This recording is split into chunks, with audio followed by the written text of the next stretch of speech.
It was a day where the harsh summer sun still shone strongly. I received a call from my nearby living son, Ethan. He said he'd like me to come over for Caleb's birthday.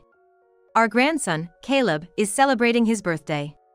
Caleb is only 5 years old, so celebrating his birthday is quite meaningful. Holding the gift my husband, Robert, and I picked out, I headed over to Ethan's house and rang the doorbell. Upon answering the door, the first thing Ethan did was gesture with his chin, implying that I should prepare some dishes for the party. Suppressing my feelings, I prepared some dishes using the ingredients available in their house for Caleb, today's birthday boy. After arranging them on the dining table, thinking of making it colorful, just as I finished setting up, Ethan's wife, Sarah, spoke up. "We're expecting friends soon, so this is enough." I wasn't sure what she meant by that, but following her statement, Ethan, chuckling, told me to just leave the gift and head home quickly. Feeling embarrassed, I merely looked down, unsure how to act in front of Robert. As for Robert, he observed the couple's arrogant behavior for a while, but eventually whispered, "Guess this will be the last time." People often talk about the importance of education, but I dropped out of high school. I've never been ashamed of dropping out of high school, nor have I regretted not going to college. However, I am aware that society has a particularly harsh perception of it. To be honest, my husband, Robert, not only graduated from a graduate school but also studied abroad, truly a top-tier guy. Robert never judges me based on education, but some folks and relatives mentioned our mismatched educational backgrounds, making me feel guilty.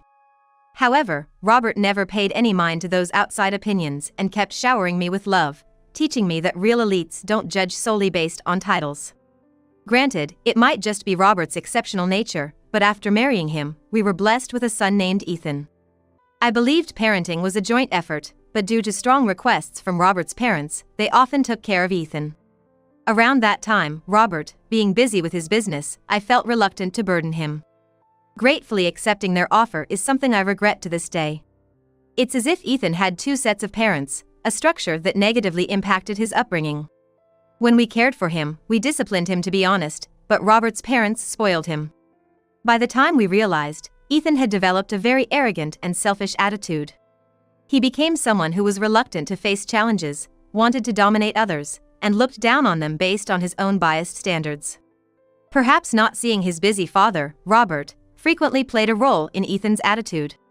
It became most evident after Ethan graduated from grad school.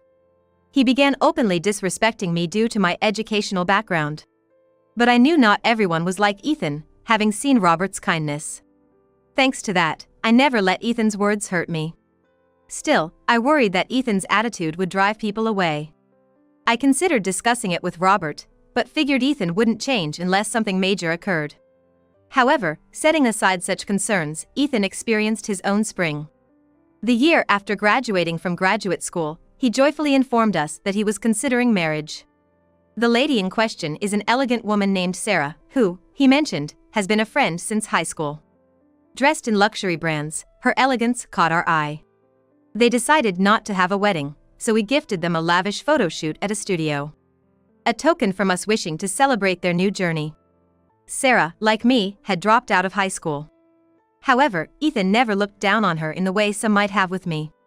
I was greatly pleased, thinking that this change in his attitude indicated his growth and maturity. However, I was soon to realize that wasn't the case. Shortly after they began their married life, while I was cleaning my house, Sarah called. Apparently, their vacuum cleaner wasn't working, and she wanted me to look at it. I suppressed my initial thought that they could have easily called the manufacturer and decided to head over for my daughter-in-law's sake. Upon arriving at my son and his wife's high-rise apartment in downtown New York, I was directed by the concierge to their room. When Sarah opened the door, both she and a child were inside. I felt a little surprised seeing the child I hadn't met during our initial meeting. Assuming it might be a relative's child they were babysitting, I didn't mention it. The reason I was called was to check on their malfunctioning vacuum. When I opened it up, the filter was completely clogged. While replacing it, I thought, surely they know about changing filters, and just like that, the vacuum started working fine again.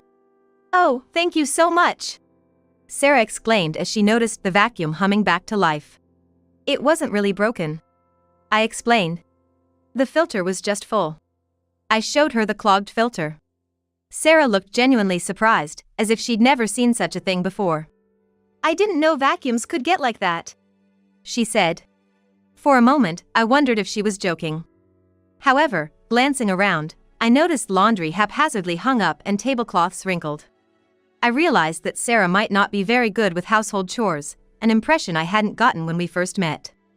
Thinking I might be called upon again for such basic household matters, I decided to give Sarah a brief rundown. "Sarah," I began. "About the vacuum filter." "Oh, when it gets full again, can you take care of it?" she interrupted. I was taken aback by her casual attitude, but Sarah continued. "Ethan told me that if there's any trouble, I should just get you to handle it." I was speechless. Ethan has always looked down on me, but I never imagined that even his wife, Sarah, would treat me like a maid. There's no doubt in my mind he's been saying this. Maybe I was the one who was too caught up in judging people based on their education, thinking Ethan had matured just because he married a woman without a college degree. I felt ashamed of my foolishness. From then on, whenever Sarah felt too lazy to cook or didn't feel like doing chores, she'd take advantage of Ethan and call me. And Ethan, instead of taking care of the household chores himself for Sarah, would summon me as a matter of course to finish all the household tasks at their home. If I ever got a call from Ethan in the evening, it was usually to hear, "Make dinner and clean up." Or, "I'd like something American tonight." Which meant shopping and preparation, a task that was often burdensome. There was a time when I was asked to babysit and found out that the child I had seen at Ethan's house before was Caleb, Sarah's 5-year-old son from her previous marriage. I wasn't told at our initial meeting, but it seems Sarah had been married and had a child before meeting Ethan. Not wanting to probe into their past, I just did as I was told. Caleb didn't seem too interested in interacting with others, often keeping himself busy with drawing or playing with toys. So babysitting wasn't a big deal. But the frequency of these calls was the real problem. I have my own plans and commitments, but I was summoned day and night. If I ever got there late, I'd get an earful, so little by little, my life began to revolve around Ethan and Sarah. And it wasn't just my household chores with Robert, but I was also saddled with chores at Ethan's house every time they called. I began to feel a fatigue that sleep alone couldn't cure. I didn't want to worry Robert, who was busy with his role as a company CEO, so I tried home exercises and self-massages. But there's only so much an amateur can do. Then, on a summer morning with frequent broadcasts warning about smog and heat stroke risks, I felt unwell and spent an extra 30 minutes in bed. Robert, used to me waking up at the same time every day, quickly noticed and showed concern. But he wouldn't buy my excuse of just feeling a bit lightheaded. The trust between Robert and me was strong. Admitting my ailment, I gently turned down Robert's offer to accompany me to the doctor, asking instead to rest at home without doing chores for the day. However, my situation didn't stop Ethan's phone from ringing. Dragging my weary body up to answer, as usual, I was told to clean at Ethan's place and look after Caleb. Wanting to honor my promise to Robert, I told Ethan about my condition and said I couldn't come today. But Ethan, acting as if I had no right to refuse, said, "We've got an unavoidable commitment, so you better be here," and hung up without waiting for my reply. Thinking of little Caleb being left alone, I couldn't not go. Pushing through the fatigue, I headed over to Ethan's place. When I got home, Ethan and Sarah had already left. Dishes were left half-eaten, and branded clothing was scattered everywhere. With a weary body, I forced myself to clean up, letting out a sigh. But, as I finished the dishes while keeping an eye on Caleb, I started to feel increasingly nauseous. My vision slowly began to blur from the edges. Eventually, I couldn't stand any longer and collapsed in the kitchen. Caleb was coloring in the living room, but I was out of his view, lying on the floor. The only thing I could muster was a weak awareness. I couldn't even call out and just curled up helplessly. Caleb, being a focused child, would probably not look up from his coloring for a while. I tried hard to move, thinking if I could just drink some water, but I couldn't get up. The more I strained, the worse I felt. My consciousness began to fade, and at some point, I thought I'd finally be at peace. Then, the front doorbell rang, and Robert entered the room. Seeing me, he gently picked me up. Concerned, he said to Caleb, "I'm gonna take your grandma home, okay? You'll be all right by yourself?" Caleb, though worried, nodded. Robert took me to his house, hydrated me, and carried me to bed. Apparently, on top of already being unwell, I had gotten dehydrated due to accumulated fatigue. With shallow breaths, I managed to tell Robert, "I'm so sorry for being a burden." He shook his head silently, squeezing my hand. Before heading to Ethan's house, I was glad I'd quickly informed Robert. I had promised to rest at home, but going out felt like betraying Robert's kindness. So, I'd updated him just in case. True to his word, Robert had come to pick me up from Ethan's place after wrapping up his work. And it couldn't have been more timely. Feeling safe in bed, I drifted into a deep sleep. When I woke up, it was already dinner time. Feeling rejuvenated after some rest and hydration, I headed to the kitchen to prepare dinner. To my surprise, a meal, probably prepared by Robert, was already set, just waiting to be served. Looking around, I found Robert sitting on the couch, engrossed in a magazine. Noticing I was up, he looked up and asked with concern, "You all right?" I replied with a thankful smile. "Thanks to you, yes. And thank you for preparing dinner." Chuckling, Robert said, "No problem at all." The relaxed atmosphere was heartwarming. As we finished our dinner, sitting on the sofa, Robert started. "About Ethan." Feeling the problem was no longer mine alone, I decided to open up. I explained how Sarah wasn't skilled at household chores and how Ethan kept pushing tasks onto me. The child at home was Sarah's from her previous marriage, named Caleb. Due to the responsibilities dumped on me, I often felt fatigued and couldn't manage my health properly.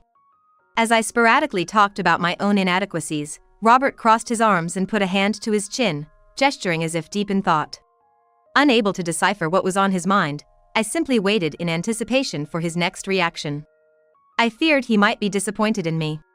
But when he looked at me again, his expression was calm, suggesting I stop visiting Ethan's place. From then on, I received frequent calls from Ethan, but I stopped responding. I felt sorry for Caleb, but I wasn't their housekeeper. And I couldn't overexert myself, especially after worrying my dear husband.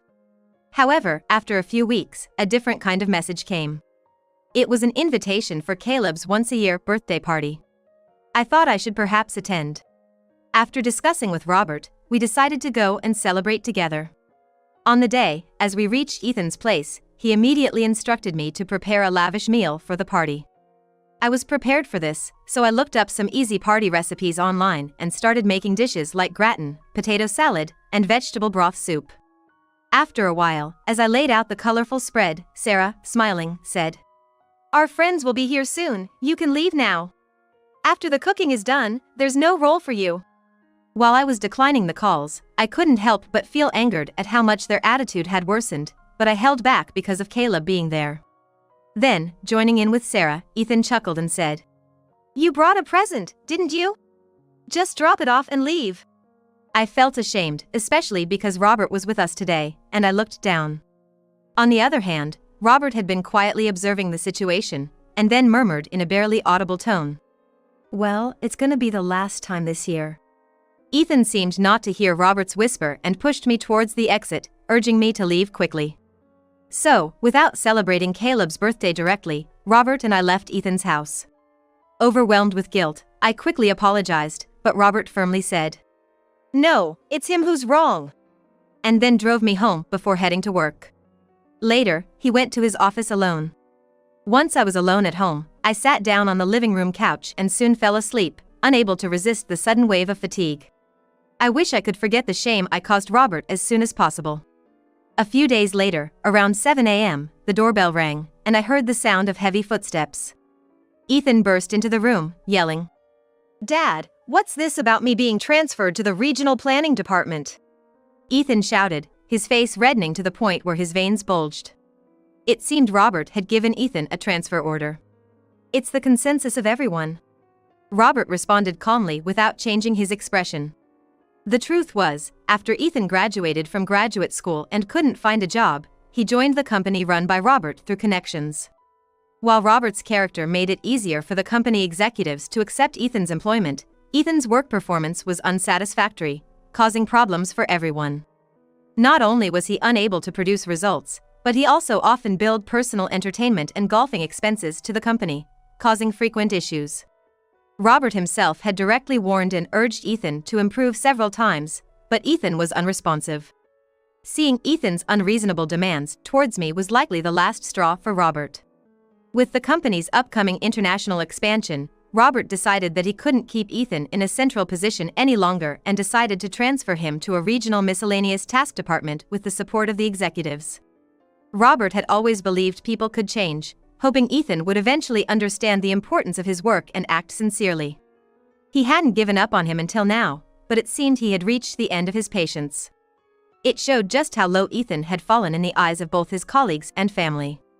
When Ethan heard the reason for his transfer from Robert and was told, "Until you cool down and repent, I won't recognize you," he began to tremble. Ethan then glared at Robert, warning, "Are you okay with never seeing your grandson again?" Referencing Caleb, but Robert didn't flinch. After all, Caleb isn't our real grandson. There's no blood connection. If my wife is ridiculed by your charmless daughter-in-law, I don't feel anything, even if I don't see them. Saying this, as if to make Ethan re-recognize what he had done to me so far, my husband began to speak calmly and started to explain the situation Ethan is in now. Firstly, the luxury condo Ethan was living in was owned by Robert. So, Robert could always check the building's security camera footage, implying that he knew how frequently Ethan was bothering me. Additionally, the car Ethan was using privately was a company car owned by Robert's company, hinting at the consequences Ethan might face. Robert said, "For someone who was merely in a privileged position given by his parents but looked down on others and didn't strive for personal growth, this isn't suitable," and told Ethan to pack up and leave. Finally realizing the gravity of the situation, Ethan began to apologize profusely. He would lose his place to live and the car he needed for mobility, so it was a natural reaction. Ethan tried desperately to apologize to Robert, tears spilling from my eyes. However, Robert is a person who is trusted by many for his ability to execute decisions as a business leader. It was clear that no amount of apologizing would change the situation. Ethan stopped apologizing and began to limp towards the entrance. Robert and I slowly followed his retreating figure. Just before the door closed, Robert sternly told Ethan, "The child is not to blame. Grow up, man." It was a few days after Ethan had been transferred to Nebraska. Ethan called me, saying he couldn't make his credit card payments on time and had racked up a lot of charges. He needed help. Apparently, Sarah had been using Ethan's card on her own to buy designer goods and expensive makeup. Naturally, it was his own doing, so neither Robert nor I paid any mind. We decided not to lend a hand until we see a real change in him. So, there's no way we could help out here. I told Ethan to figure it out on his own, then hung up the phone, letting out a sigh. He's probably just now feeling the real world's pinch, having lived off his parents for so long. Though he should have realized sooner, considering some of our faults in shaping Ethan's character, I felt a bit guilty for putting pressure on Sarah. But then again, thinking about what Sarah did to me, it's her own karma. People can find happiness through compassion and personal growth, not just by surrounding themselves with luxuries. I hope they realize that. Now that I'm no longer summoned by Ethan and his family, I've reclaimed time for myself and started a new hobby. I've been trying out various baking recipes and posting photos on social media. Every now and then, I get a positive comment that boosts my self-esteem. I feel way more fulfilled than before. Meanwhile, since Ethan's transfer to Nebraska, the previously struggling department Robert oversees has regained momentum. It's giving a significant boost to their international expansion, and business is booming. Thanks to the company's rapid growth, Robert, despite his age, has become somewhat of a celebrity in the domestic CEO community. I rejoice in Robert's success and hope that someday Ethan will have a change of heart and become as sincere a person as Robert. Robert proves there's no limit to human growth. Someday, they'll realize that it was all done out of love. When that day comes, I'll be happy to cook a meal for Ethan and his family.